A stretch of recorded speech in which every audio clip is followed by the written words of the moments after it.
We're still on the subject of some of the reasons why people are not healed, because we are talking about the gift of healing, and I know that this is questions that many people have in their minds.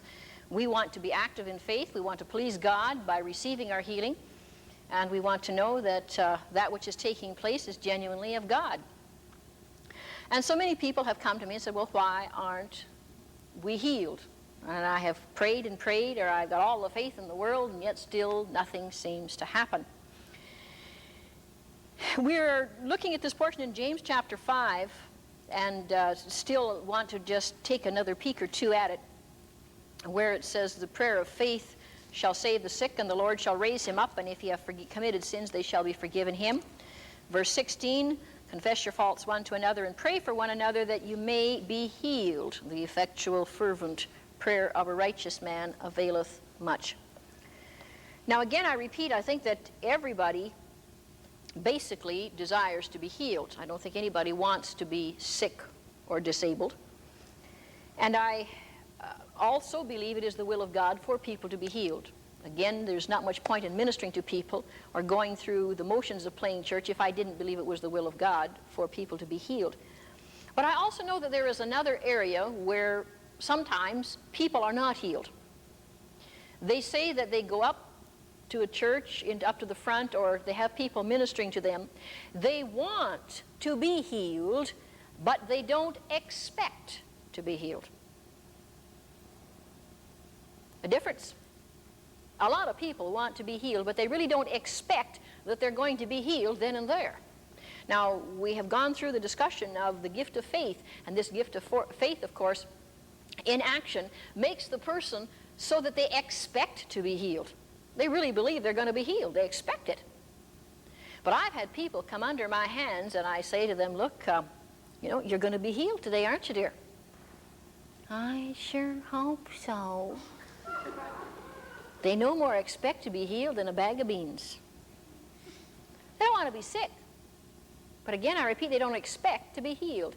Now, we've discussed this with regards to the miracles of healing in the Scriptures. When they came to Jesus, they expected to be healed. The man at Gate Beautiful expected to receive alms. There was an expectation, and we've discussed it. But that is another one of the reasons that sometimes people are not healed. Not only that, but again, because it's been watered down to us. We feel that we are not worthy of healing. Or because of all the reasons that we've been taught that it's not for today and so on, we figure we're going against God's will even wanting to be healed. I made this statement earlier in one of our first seminars on the gift of healing. If your sickness and your disease is such a blessing to you and such a credit to God, ask for a double portion of it.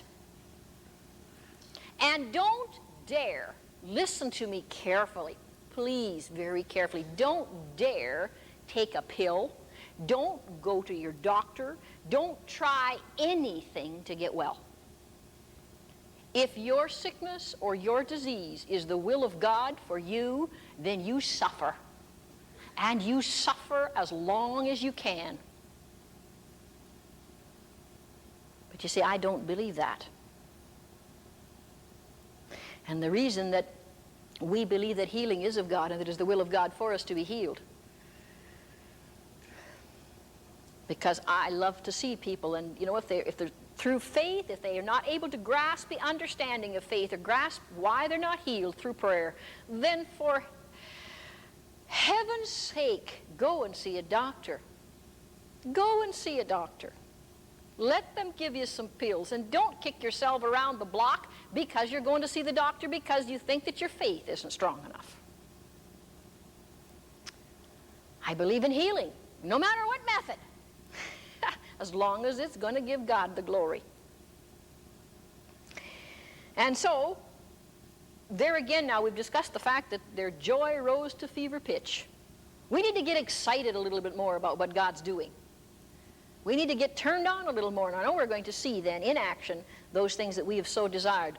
And whenever I have been abroad ministering the things of the Spirit and exercising the power gifts of the Spirit, because the gift of healing is one of those power gifts of the Spirit, the gift of faith is the other, and the gift of performing of miracles is the other one, and we've discussed those already. But whenever you see those in action, actually the people get so excited, and their joy rises to fever pitch, and they can hardly wait to the next meeting to get there. And they're sitting on the edge of their seat expecting God to do something for them. We are going to give you a couple of little illustrations here regarding inner healing, and sometimes why it is that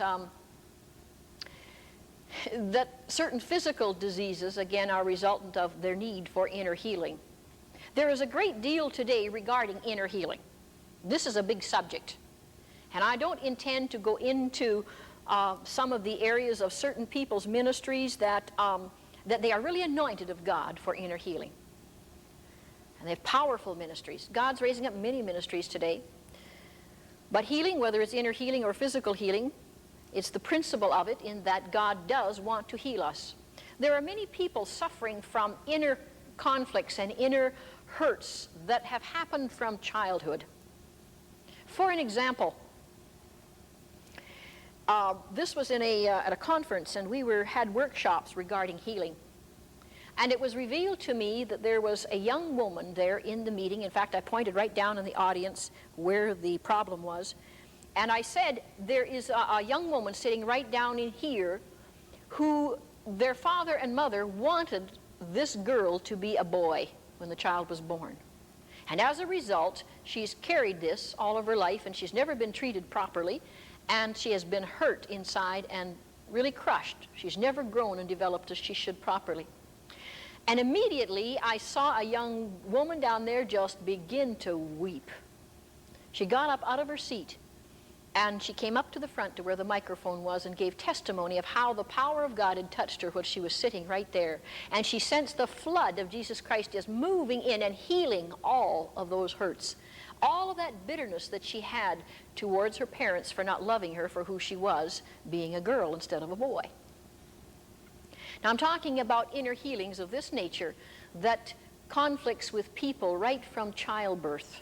Many things that oftentimes we find in inner healing, people go right back to praying for this person right when they were back in the womb.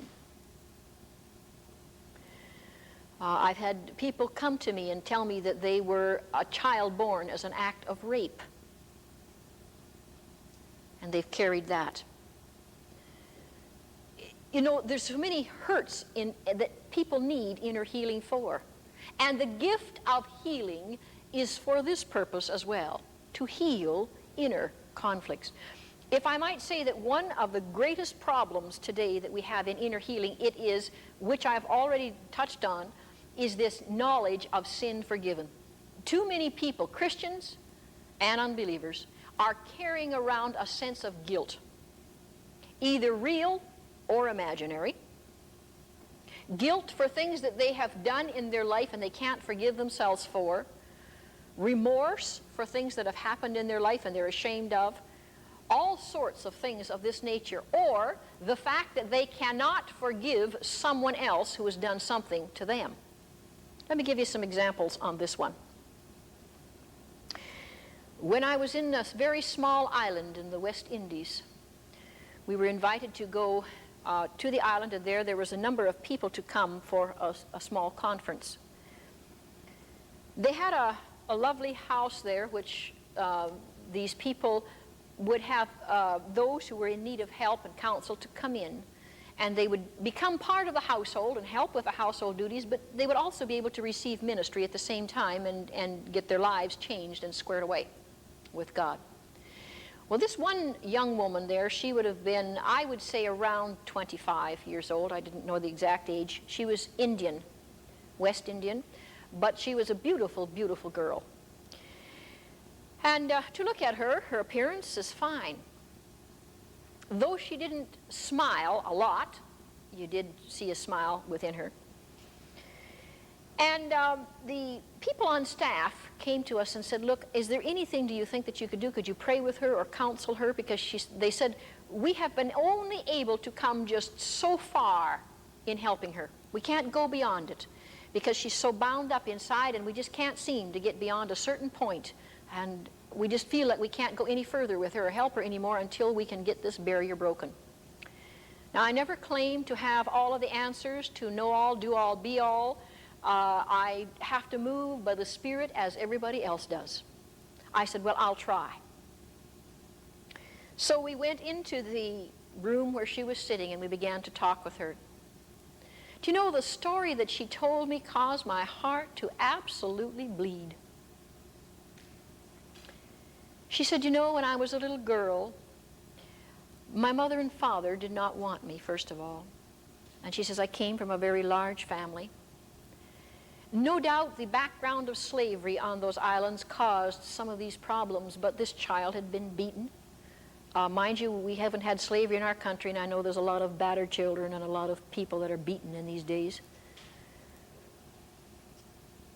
But she said my father and mother despised me so much, really, that they didn't want me around anymore, and they gave me to my aunt to have her raise me. My father had even tried several times to kill me with a shotgun.